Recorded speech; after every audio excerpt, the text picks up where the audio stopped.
நான் போய் பாரதி ராஜா கிட்ட இந்த கதை சொன்னேன், இந்த ஸ்க்ரீன் பிளே சொன்னேன். அவர் வந்து கேட்டுட்டு இன்னி வரைக்கும் வந்து அவர் என்னை கிண்டல் பண்ணுறார் அந்த கதை சொன்னதுக்கு. வந்து நான் சொன்னது ஒரு எழுத்து அவருக்கு புரியாத மாதிரி நான் சொன்னேன். வேறு யாருமே இப்படி கதை சொன்னதில்லை அப்படின்னு சொன்னார். அப்போ தான் நினச்சேன், நான் வந்து வரணும்னா முட்டி மோதி நாமே வரணும். ஸோ அந்த அந்த ஸ்ட்ரகிள் போகும்போது தான் வந்து எனக்கு ஒரு பெரிய ஓப்பனிங் வந்தது. கமல் சார் கூப்பிட்டு நாயகன் அழைச்சி நாயகன் பண்ண சொன்னார். So thank you sir, that was the big break. Film by Mani Ratnam அப்படின்ற அந்த வார்த்தையை பார்த்தாலே அப்பேற்பட்ட ஒரு சந்தோஷம் வரும். இத்தனை ஆண்டுகளாக எங்களை இவ்வளோ கற்றுக் கொடுத்த, எங்களை இவ்வளோ ரசிக்க வச்ச, எங்கள் ரசனையை வளர்த்தின மணிரத்னம் சார் அவர்களை ஒரு மிகப்பெரிய மரியாதையுடன் கைத்தட்டலுடன் மேடைக்கு அழைக்கிறோம். Love you so much sir.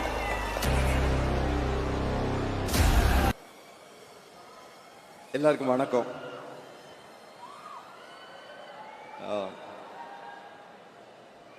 நான் எல்லாருக்கும் நன்றி சொல்லணும்னு நினச்சேன். சிம்பு எல்லாருக்கும் சேர்த்து சொல்லிட்டாரு. ஒவ்வொருத்தரையா ஸ்பெசிஃபிக்காக ரொம்ப அழகாக சொல்லிட்டாரு. ஸோ அவர் சொன்னதை நான் வந்து அப்படியே ஒரு டிட்டோ போட்டு அதை ஃபாலோ பண்ணுறேன். கட் அண்ட் பேஸ்ட்னு எடுத்துக்கோங்க. நான் நன்றி சொல்லணும்னு நினச்சா நான் வந்து கே பாலச்சந்தர்கிட்ட இருந்து ஆரம்பிக்கணும். அவர் தான் என்னை வந்து சினிமாக்குள்ளே வந்து வர்றதுக்கு காரணமாக இருந்தவர். அதை தாண்டி எனக்கு முதல் படம் கொடுத்த வீனஸ் கிருஷ்ணமூர்த்தி, தமிழில் கொடுத்த தியாகு சார், சத்யஜோதி தியாகு, மௌனராகம் கொடுத்த வெங்கடேஷ், ஒவ்வொருத்தரையாக சொல்லிட்டு வரணும். ஸோ அது ரொம்ப நேரம் ஆகும். அதனால நான் வந்து ரெண்டு பேருக்கு மட்டும் இங்கே நன்றி சொல்ல ஆசைப்பட்றேன். இந்த விழாவோட நாயகனான ஏஆர் ரஹ்மான் அவர்களுக்கு ரொம்ப ரொம்ப ரொம்ப ரொம்ப பெரிய நன்றி சார். வந்து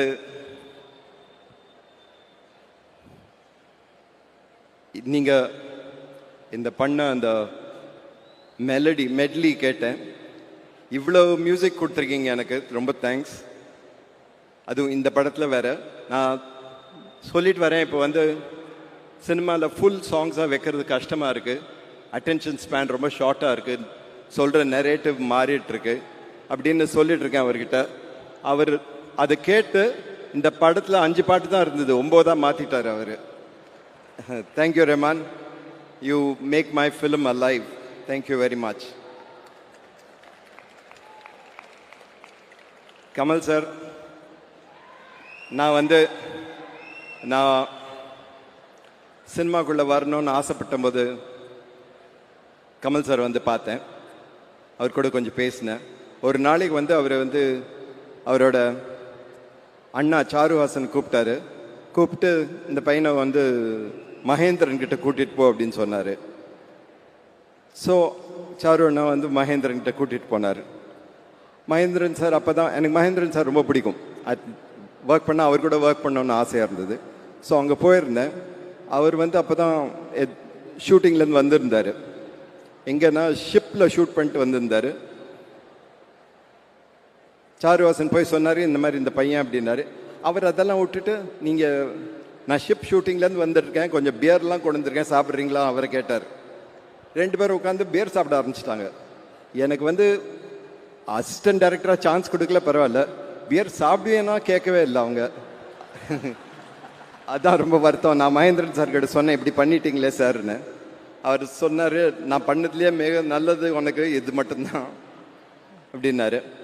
ஸோ திருப்பி கமல் சார்கிட்ட வந்தேன். அவர் வந்து ஒரு கையில் ஒரு புக்கு கொடுத்தாரு, ஒரு இங்கிலீஷ் புக்கு. இதை வந்து ஒரு வாரத்தில் ஒரு ஸ்க்ரீன் பிளேயை மாற்றி கொடு அப்படின்னாரு. நானும் ராஜா கிருஷ்ணமூர்த்தி, கிட்டி 2 பேர்கிட்டையும் கொடுத்தாரு. ஸோ நாங்கள் போய் கிட்டி வந்து வேலை செஞ்சுட்டு இருந்தார் அவர் சோழா ஹோட்டலில். எனக்கு வேலை கிடையாது, அதனால 2-3 நாளில் முடிச்சுட்டு வந்து அவர்கிட்ட சொன்னேன், இந்த மாதிரி இது ரெடியாக இருக்குன்னு. அவர் வந்து நீங்கள் டைம் ஃபிக்ஸ் பண்ணி கொடுத்தாரு. பாரதி ராஜா கிட்ட போய் சொல்லு அப்படின்னாரு. நான் போய் பாரதி ராஜா கிட்ட இந்த கதை சொன்னேன், இந்த ஸ்க்ரீன் பிளே சொன்னேன். அவர் வந்து கேட்டுட்டு இன்னி வரைக்கும் வந்து அவர் என்னை கிண்டல் பண்ணுறார் அந்த கதை சொன்னதுக்கு. வந்து நான் சொன்னது ஒரு எழுத்து அவருக்கு புரியாத மாதிரி நான் சொன்னேன். வேறு யாருமே இப்படி கதை சொன்னதில்லை அப்படின்னு சொன்னார். அப்போ தான் நினச்சேன், நான் வந்து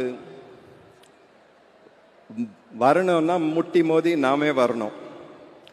ஸோ அந்த அந்த ஸ்ட்ரகிள் போகும்போது தான் வந்து எனக்கு ஒரு பெரிய ஓப்பனிங் வந்தது. கமல் சார் கூப்பிட்டு நாயகன் அழைச்சி நாயகன் பண்ண சொன்னார். So thank you sir, that was the big break. It liberated me. அது வரைக்கும் ப்ரொடியூசர்ஸ் எப்படின்னா வந்து உனக்கு எதுவும் தெரியாது, நான் சொல்கிறது நீ பண்ணுன்னு சொல்லிட்டு இருந்தாங்க. அவங்க கூட ஒவ்வொரு படமும் பேட்டில். பட் நாயகன் வந்ததுக்கப்புறம் எங்களுக்கு தெரியாது, உங்களுக்கு தெரியும், நீங்கள் செய்யுங்க அப்படின்னாங்க. ஸோ ஒரு டோட்டல் லிபரேஷன் எனக்கு கிடச்சிது. Thank you. I owe all the other films to you for giving me the break. And thank you again for giving me this film. And நிறைய தடவை கேட்குறேன், நிறைய பேர் கேட்குறாங்க இப்போ இன்டர்வியூ போகும்போதெல்லாம், எப்படி இருக்குது அவர் கூட வேலை செய்கிறதுக்கு 37 இயர்ஸ்க்கு அப்புறம் அப்படின்னு. எனக்கு வந்து டிஃப்ரென்ஸ் தெரியல. அவர் எப்படி முதல் படத்தில் எங்கள் மேலே நம்பிக்கை வச்சு எங்களுக்கு வந்து பொறுப்பு கொடுத்தாரோ அதே மாதிரி தான் அதுவும் கொடுத்துருக்காரு. And we have tried our best sir to do as well as we can. Thank you very much. I'm not saying எல்லாம் ஒவ்வொரு காஸ்ட் அண்ட் க்ரூ ஒவ்வொருத்தராக சொல்ல, but I think this film would not be the same without all of you, every one of you. Thank you very much. Thank you. Thank you. Thank you so much, sir.